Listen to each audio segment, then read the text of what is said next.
Hey everyone, Tony D and Little Joan here with a hot take. This one's on George Floyd.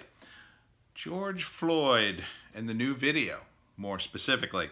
Now, I've already done a video about George Floyd, and I even mentioned him yesterday in one of my rants in passing, that George Floyd wasn't really killed, but that the cops' actions didn't help things. Here's the deal. If you haven't heard this already, let me get you up to speed. George Floyd's the guy who the cop kneeled on his neck, and he died in their custody, and that sparked the riots. That sparked the protests, which turned into riots, and it's just been one big mess. Now they've leaked the body cam footage leading up to that incident from the cops' perspective. And when they say leaked, what they really mean is the cops leaked it because they're the only ones that have it. And since this footage helps the cops and helps their case and to not get defunded and to help the cop that's going to be up on murder charges, they're happy to leak it as opposed to losing it like they do in other cases where they're going up against the cops to try to convict one of them.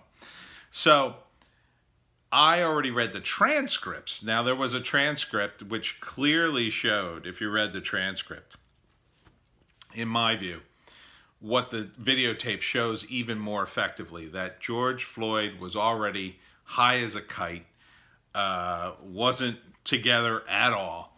And then when you see the video, it really puts it together. He was saying, "I can't breathe," before they ever dragged him out of the car and kneeled on him. He was saying that in the car. He said that standing up to that. He was whacked out. I forget what the autopsy said he was on. I want to say fentanyl, but I don't remember. But the autopsy eventually revealed that I think, don't quote me on it, but I think it said that he OD'd and had a heart attack. Now, does that matter? Well, yes and no. It matters because it turns it in from a homicide to most likely negligent homicide. Because understand that when a cop has you in his custody, you are his prisoner and he is responsible for you. So no matter how you die in his custody, he's responsible. If he did anything to endanger you, he's responsible. So, I don't think there'd be any way to prove it 100%, but to me, it would be likely that the cops kneeling on him didn't kill him, but what it did was it increased his anxiety, so it made his heart attack more likely, which is not something the cop probably intended to do. But it happened, and therefore, the cop who kneeled on him certainly deserves some kind of charge. But it's not going to be as big a charge as people are, or as the media is hyping. It's going to be a lesser charge, might even completely exonerate him, because you got to watch the video. I believe the Daily Mail has it. And, George he does not look well. He's babbling and saying weird stuff, acting weird, and he's freaking out from the moment they start talking to him.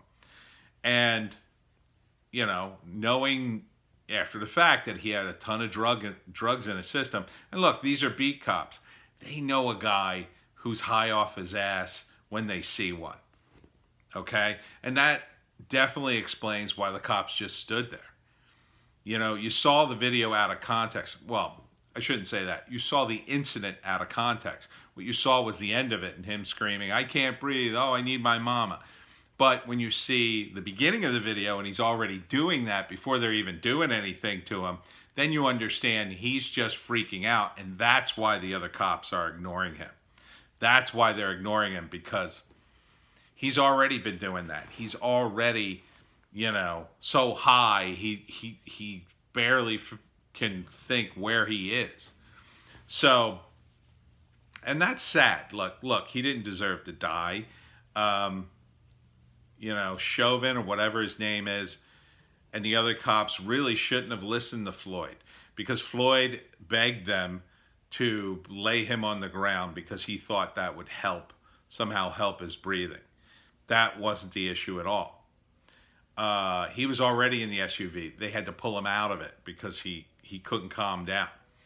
And they did call an ambulance. So it's not like they weren't trying to help him. The problem was probably he had so much drugs in his system.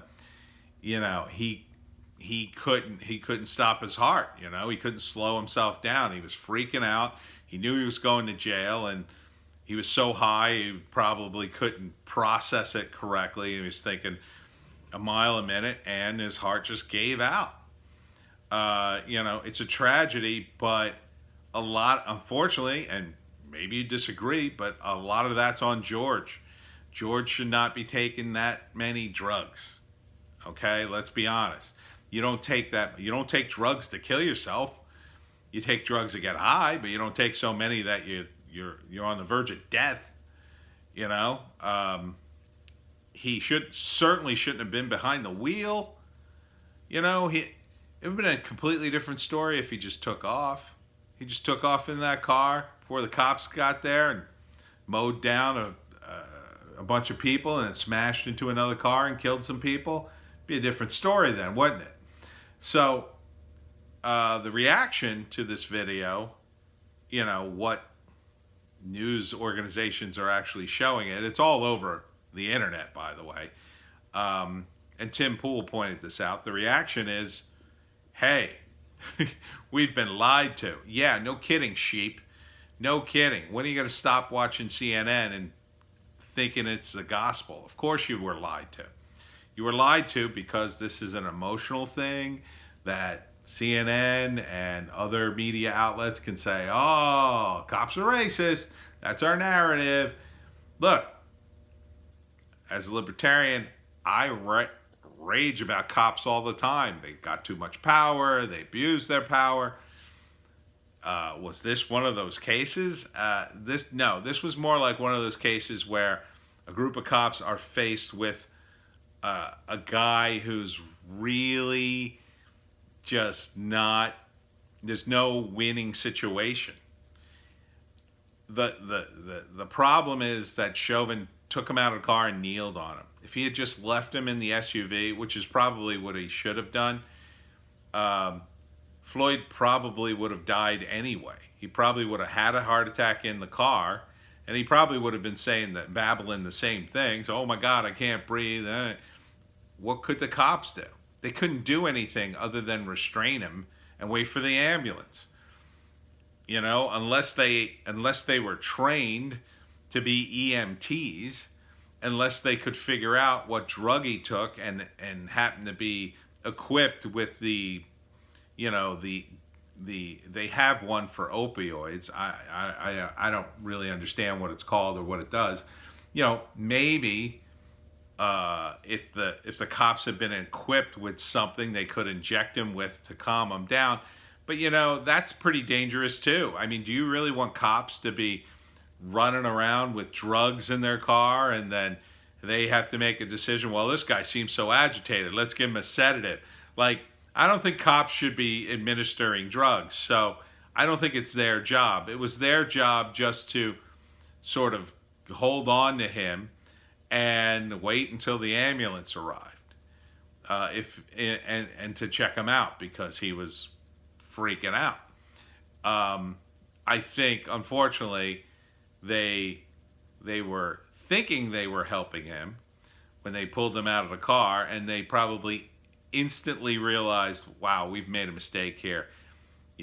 This is ridiculous. And then Chauvin kneeled on him, probably thinking, well, maybe this will shut him up.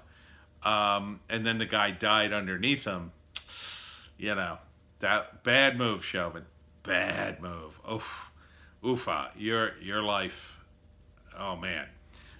Who knows what's going to happen to him? I mean, I think he'll probably have to take some kind. What they'll do is they'll cut a deal with him.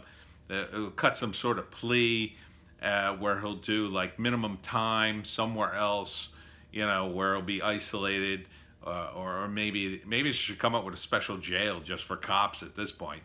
Um, he'll serve, a year or two maybe, and then quietly be released at a chosen time when they hope he can just quietly go back to his life and nobody would notice.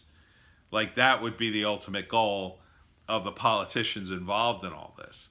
Because now they have to answer these questions like, well, what are you supposed to do when you have to deal with a drug addict who's clearly agitated and he's done something wrong. He doesn't deserve to die, but he's done something wrong. You know, you have to remember that cops see these people every day. These kinds of people, drug addicts, petty criminals, and they lie to them constantly. They'll say anything to get the cop to let them go. Anything. And